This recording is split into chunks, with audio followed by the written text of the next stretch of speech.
Welcome back to Game Development Beyond the Basics. In this video, we're going to be looking at scene serialization in Unity.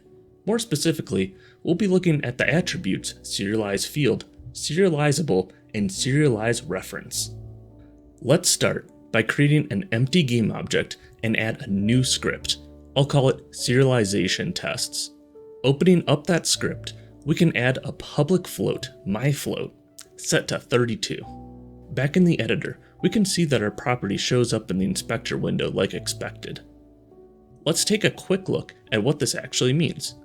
If we go into our scene here and open the sample scene.unity file in a text editor like VS Code, we can read the YAML text file and actually find our empty game object we just created. And below that, we can see the mono behavior that's actually the script we just created. You don't see myFloat here because the current value in the editor isn't different from the default value in the script. But if we change the value to something like 42, then we can see the value is getting serialized to the scene file. If I set the value to 10 and go back to Unity, it will reload the scene and you can see that myFloat is now 10 in the inspector. By default, any public field or class that extends from Unity engine.object, like mono behaviors or scriptable objects, will get serialized to the scene.unity file. Now, let's say we have a private float underscore my private variable, set it to 12. And let's add a quick method called addToFloat that increments the variable and then logs it to the console. Add the context menu attribute above the method so we can call it from the inspector. Now when we click this, it sets it to 13 like we expect, then 14. If you hit save and check the scene file, you might expect to see my private float, but you don't. That's because this private value doesn't get serialized. If I hit play and add to my private float again, I'd expect it to log 15 because it was just at 14, but instead, it logs out 13 again. If I stop the game, it reloads the scene, and calling that method again, it's back to 13.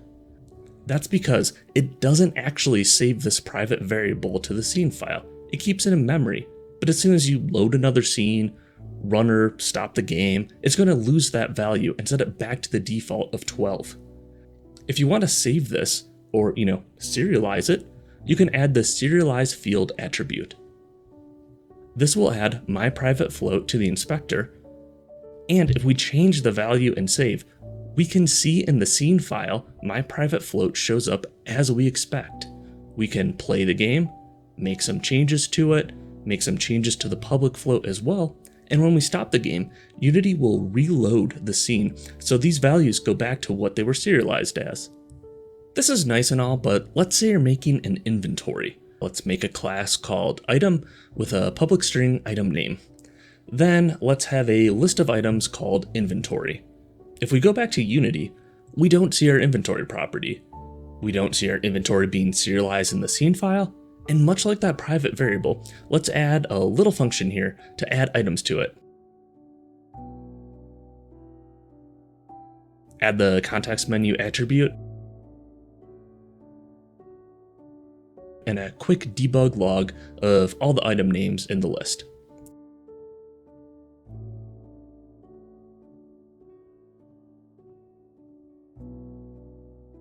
Back in Unity, we still don't see the inventory, but right-clicking and adding an item, we can see we have one item, I add an item and I have two items, add another item and I have three. But again, this isn't getting serialized, so whenever I play the game, add another item, it's defaulted back to the default value of an empty list.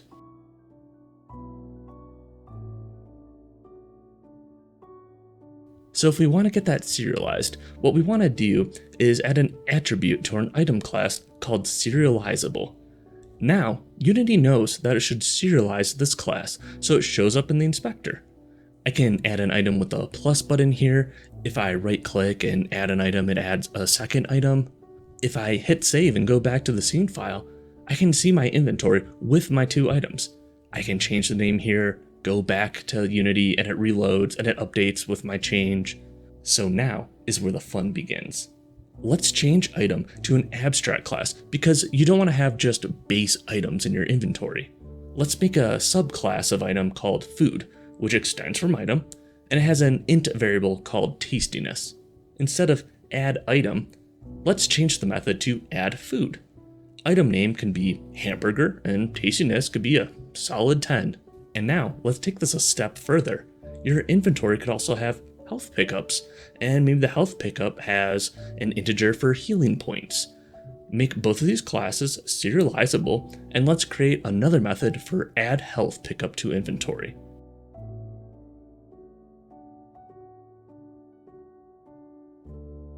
Let's add a healing potion and say it adds 3 healing points. So now when we go back, our inventory field is no longer in the inspector.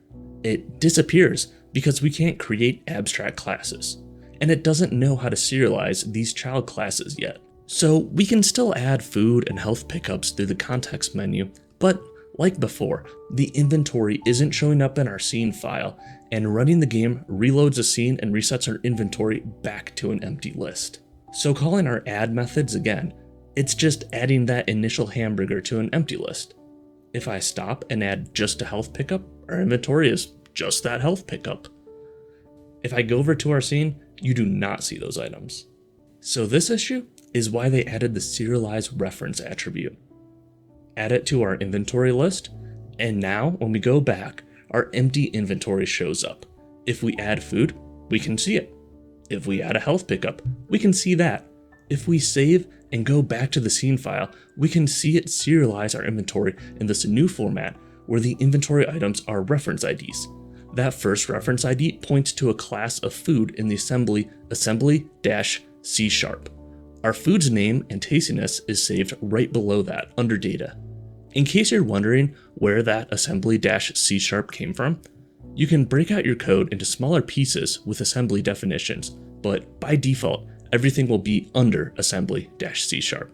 But anyways, now our inventory is getting serialized to the scene file, so when we play, our items are still there. One thing we want to look at though, is when instead of using the add methods we created, if we click that plus sign, there's nothing there. And this item is a hamburger right now, but what if we wanted to change it from a food to a healing potion? What if our game had 1,000 different items in it? Should we create a context menu add button for all of them? Of course not. In this case, we want to grab the SerializeReference repo, which I've linked to in the description. This package comes with a handy subclass selector attribute to help us out. This will allow us to select which subclass to use per item in the inspector window. To install the package, scroll down to install via get URL and copy the URL. Open the package manager and click on the plus sign and add package from get URL. Paste the URL and click add. Give it a minute to install, and now we can just use this subclass selector attribute right here on our list. And now you can see that we can choose from our different subclasses. When creating a new item from the plus button, it lets you choose the subclass like we'd want.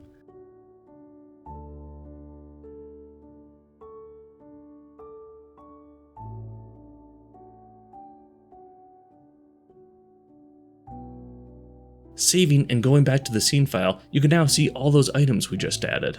One small tip, this might be an issue with my version of Unity, but in my code, the subclass selector attribute is erroring out, but the project still builds fine. I found that to fix this issue, just close and reopen Visual Studio. One last thing I want to mention before moving on is these subclasses can actually store references to Unity components and game objects in the scene. This isn't limited to just plain data. You can actually write functions in these things and call any kind of Unity-specific code you want. So, while this example is a little far-fetched because you'd probably be using something like scriptable objects to store item data, I'm actually using SerializeReference to power the finite state machine in Samurai Unicorn. I won't show you too much code since I don't want to get off track, but the basics are the same. We have an AI brain with a list of AI states. The AI states represent being idle, investigation, attacking, fleeing, etc. These AI states contain a list of AI actions, which uses SerializeReference and subclass selector attributes. AI action is a simple abstract class that just defines a few methods, And I have a whole bunch of subclasses that extend AI action, and this is where I give our NPCs all of the behavior you see, from following patrol paths, updating headlook IK, to sometimes randomly yelling at the player before entering the attack state. All of this can easily be set up in the Unity Editor Inspector window thanks to SerializeReference and Subclass Selector. The code I'm showing is a little outdated and getting refactored to be cleaner, which is why I want to refrain from showing you everything right now, but let me know in the comments if creating a finite state machine this way is a topic you'd be interested in seeing me cover in the future. One last thing, please like and subscribe for more deep dive topics in the future. I'm Eric Freeman, and this was Game Development Beyond the Basics.